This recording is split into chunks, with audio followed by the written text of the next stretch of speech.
All right, so back to this. We're talking about our writing. And in our writing, we want to make sure that we use your senses. Use your senses, okay? You don't want to just tell someone what's happening in your writing. You really want to show them. And the way you show them is you use your senses. Shout them out. What are our 5 senses? Hearing. Smell, taste, and see. Here. Want to read it. Feel. Touch. I've heard hearing, smell, Sight. touch, Vision. and what's the last one? Sight. Sight. See. Well, see. So when we're writing, we want to make sure that we are incorporating all of those different senses into our writing, okay? It's going to make your writing vivid, a lot more exciting, and a lot more interesting for somebody to read. Ooh, somebody's got a dog fight going on. All right, so I'm going to share a passage with you guys, and while we're looking at this passage, I want you to be thinking of examples within the passage where they have used these 5 senses. Okay? So here is our passage. Hang on, somebody's coming in. Here is our passage. It says, as we walked into the stadium, I could feel the excitement. The lights were on and it highlighted the bright green grass in the stadium section to our left. The fans were chanting in unison, defense, defense, defense. Nobody seemed to mind. There was a chill in the air. We knew we would be kept warm by the enthusiasm of our fellow spectators. Okay, so does somebody see an example in this paragraph of using our senses? I could feel the excitement. I could feel the excitement. Yes, I could feel the excitement. We're using feeling, right? We're using feeling. That is our sense right there. Feel. How about another one? And hearing, because defense, they were chanting.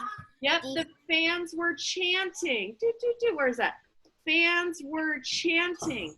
That's our sense of hearing, right? When people are chanting, we hear that.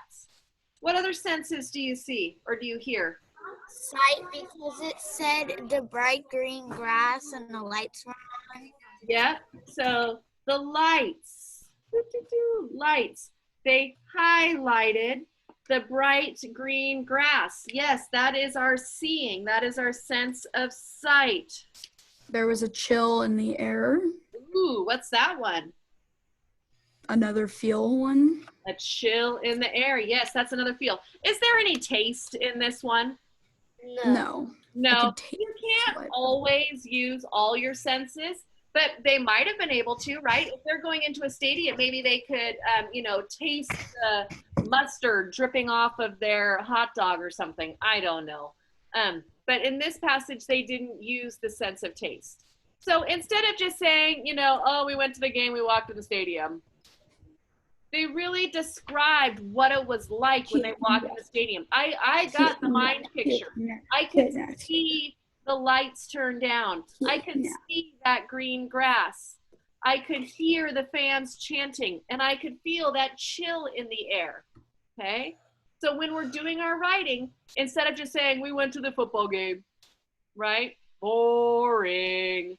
Use your senses. Use your senses to make it exciting. Amaya, I see you have a question.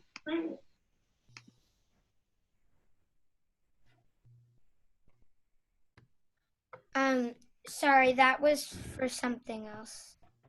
Okay. So here we go. So we did not do this article last year. Some of you asked if we did this one last year. We did not do this same exact story last year. So what I am going to do, though, is I'm going to put you guys into breakout rooms. And within your breakout room, you're going to need to create your own expanded sentence using your senses. And the sentence that you're going to start with is, The cupcake was delicious. The cupcake was delicious. Now, do you think that you could use all of your senses when describing how the cupcake was delicious? Could you talk about how it looks? Yes. Yes. Could you talk about how it smells? Yes. Could you talk about how it tastes? Yeah. But you can't talk about how you Could you talk about how it feels? You can't talk about the noise it Talk makes. about what you hear. That was a little more difficult. I mean, you could think about the sound that you hear as you bite into it, Or maybe, right? Or the maybe, oh no, don't share your thoughts out loud because you're going to share them with your group. We're going to have a little contest here to see who can come up with the best paragraph. Maybe the sound that it makes as you crunch into the sprinkles. Okay, so there are some ways that you could use sound. So this is the sentence that you're going to be expanding. When you're in your group, you guys are going to have your writing notebooks, and you're just going to write by hand in there. And you're going to throw out ideas. And I want everybody to do some writing within the group. So you should all be writing down what everybody is saying, okay? To come up with your one paragraph that's going to beat the rest of the class, okay? I'm going to give you guys probably about 10 minutes to work on your paragraph.